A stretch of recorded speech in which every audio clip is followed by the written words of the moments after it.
queridos irmãos e irmãs, que a paz do Divino Criador, de Jesus, dos mentores e colaboradores, dos que nos regem nos caminhos da vida, estejam presentes em nossas ações no dia de hoje. Neste episódio, vamos completar o capítulo de O Livro dos Espíritos, que trata das privações e mortificações com as questões 724 a 727. Nossas reflexões por esse caminho nos têm levado a indagações e retomado decisões que por hora estavam adormecidas em nossas mentes. Vivemos em um mundo tão materialista, tão orgulhoso, e onde dizemos uns aos outros que o céu é o limite. Realizamos façanhas que para muitos não é o céu, mas sim um universo.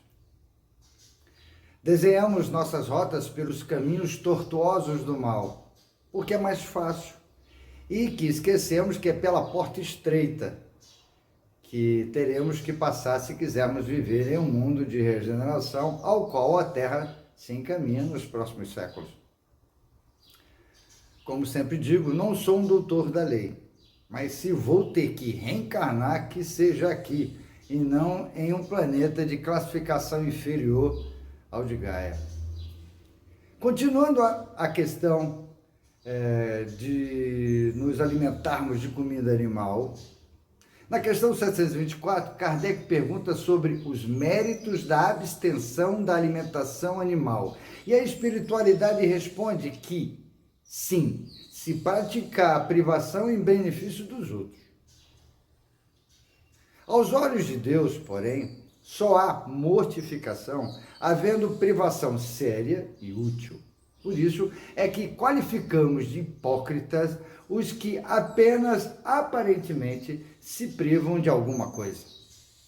Rodolfo Caligares diz o seguinte, que segundo a doutrina espírita, todos os usos que prejudiquem a saúde, longe de apressarem o desenvolvimento espiritual, retardam-no, pois solapam as forças vitais de seus praticantes, diminuindo-lhes a disposição para o trabalho, que sempre foi e continuará sendo um único caminho do progresso. Na questão 725, Kardec levanta uma questão sobre que propósito a mutilação pessoal e animal. E a espiritualidade responde que qual é o propósito desse mutilamento? Se a Deus não pode agradar o que seja inútil e que o que for nocivo lhe será sempre desagradável. Mas que o homem, nos adverte Caligares, porém, no exercício do seu livre-arbítrio, frequentemente se desmanda, cometendo toda sorte de excessos e extravagâncias, resultando daí muitas das doenças que o excruciam e os conduzem à morte prematuramente. Os espíritos nos lembram que Deus só é sensível aos sentimentos que elevam para ele a alma, obedecendo-lhe a lei e não a violando. É o que poderemos forrar-nos ao jugo da nossa matéria terrestre.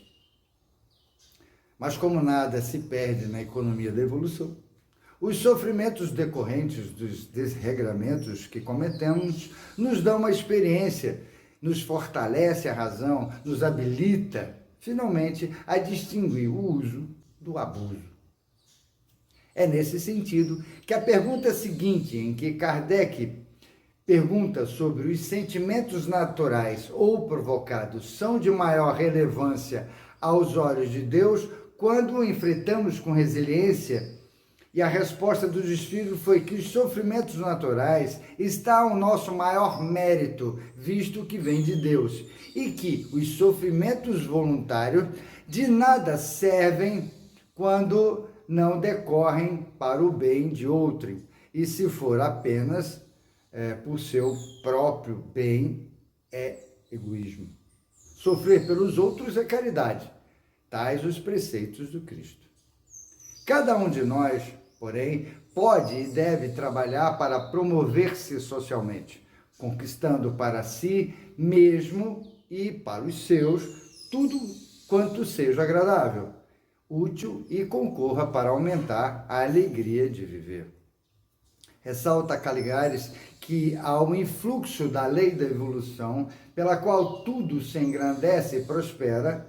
Diz-nos ainda a doutrina espírita, os mundos também progridem, pois se destinam a oferecer aos seus habitantes condições de morada cada vez mais aprazíveis.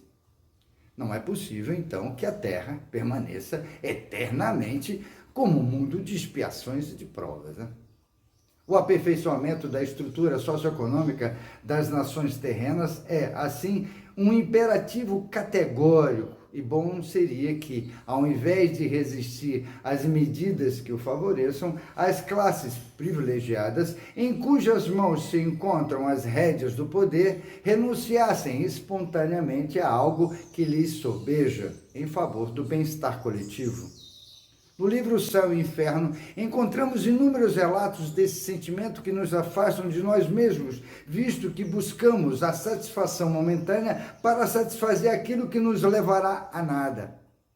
Os sentimentos escusos e mesquinhos nos colocarão em uma prisão perpétua e, como já falamos, o arrependimento vindo do coração, e não só pela dor, tem mais valor aos olhos de Deus.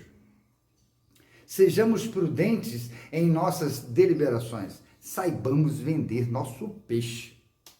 Grato por sua atenção até esse momento e sigamos no amor de Deus, de Jesus, dos mentores e colaboradores desse trabalho.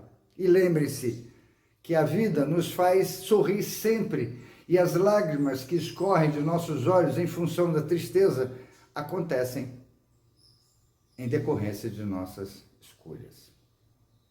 Até o próximo episódio. Paz e luz!